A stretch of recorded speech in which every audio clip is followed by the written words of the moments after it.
श्री मैं संजीव कुमार आज चरक संहिता इसके 10वें अंश को संक्षेप में प्रस्तुत कर रहा हूँ।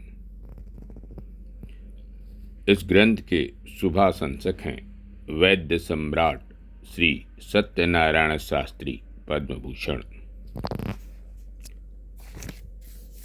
त्रिविध बल।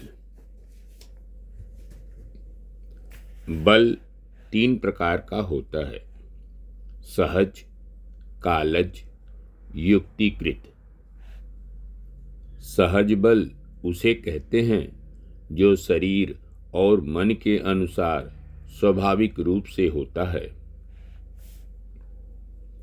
कालज बल उसे कहते हैं जो ऋतुओं के विभाग के अनुसार और बाल्य, युवा, वृद्धावस्था के अनुसार होता है।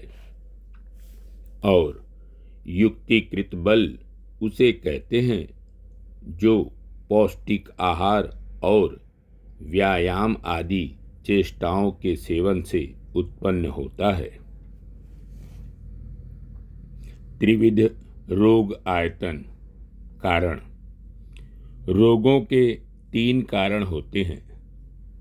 पहला, इंद्रिय विषयों का अतियोग अर्थात इंद्रियों का अपने अपने विषयों के साथ अधिक मात्रा में संयोग करना।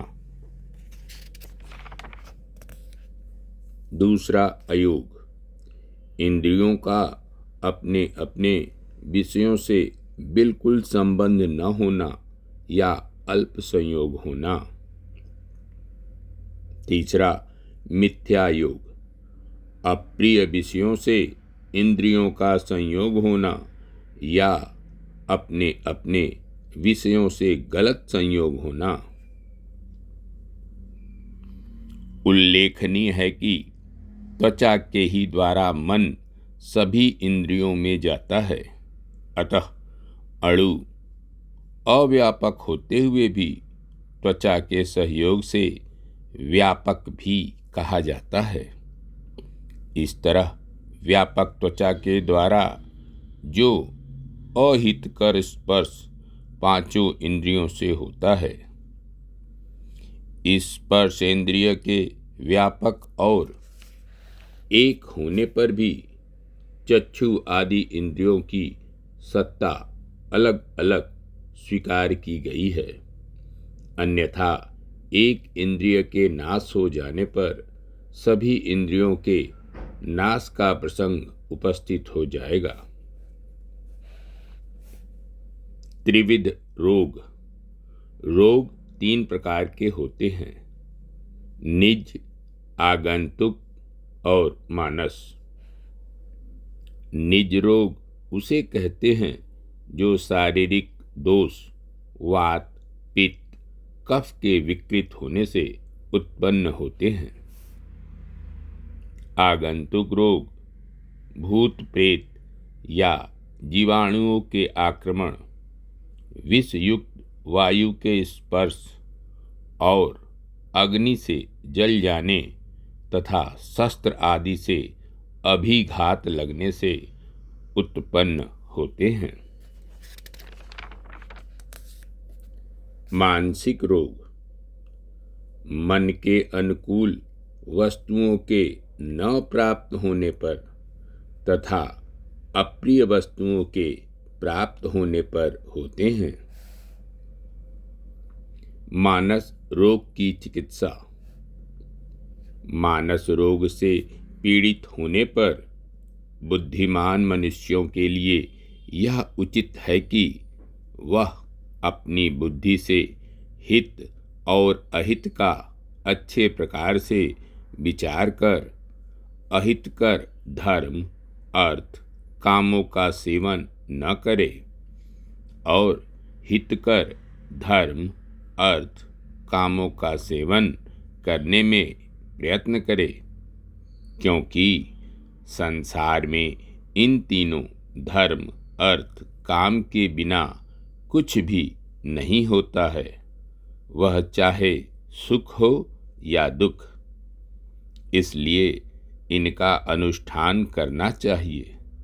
इसके अतिरिक्त आयुर्वेद, व्याकरण, योग आदि में जिस विद्या का उपासक हो उसी विद्या को जानने वाले श्रेष्ठ मनुष्यों की सेवा करने में प्रयत्न करना चाहिए। आत्मज्ञान, देश ज्ञान, कुल ज्ञान, काल ज्ञान, बल ज्ञान और अपनी शक्ति के ज्ञान में अधिक प्रयत्नशील होना चाहिए। त्रिविध रोग मार्ग, रोगों के 3 मार्ग होते हैं: शाखा, मर्मास्थि संधियां और कोष्ठ। रक्त आदि अर्थात रक्त, मांस, मेदा, अस्थियां, मज्जा और शुक्र, धातुएं और त्वचा, इनको शाखा कहते हैं। यह रोगों का बाहरी मार्ग है। मूत्राशय, हृदय, मूर्धा और ओदी से कंठ, नाभि और गूदा, इन्हें मर्म कहा जाता है। अस्थियों की संधियां अर्थात हड्डियों के जोड़ और उन हड्डियों के संयोग स्थान में लगी हुई स्नायु और कंडराएं, ये रोगों का मध्यम मार्ग है।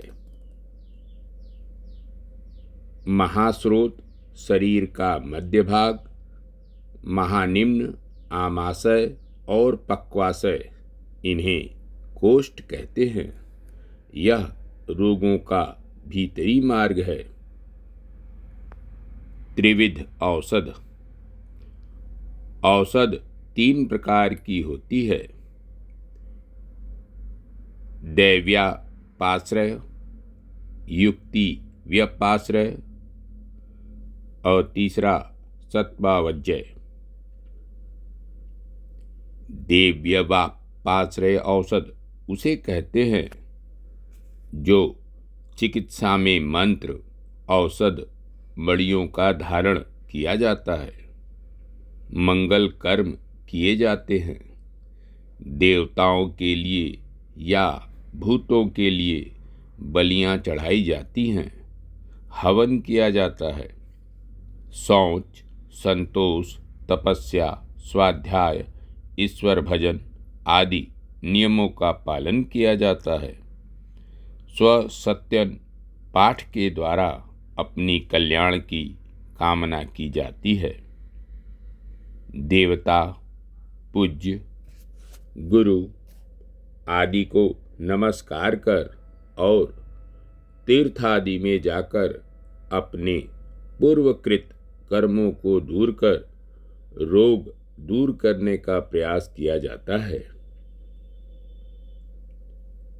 युक्ति व्यपाश्रय औषध उसे कहते हैं जो चिकित्सा में आहार विहार और औषध द्रव्यों का युक्तिपूर्वक प्रयोग किया जाता है। और तीसरा सत्वावजय औषध उसे कहते हैं जिससे चिकित्सा में अहित अर्थों से मन को रोका जाता है। धन्यवाद। नमस्कार। शेष अगले अंक में। मैं संजीव कुमार।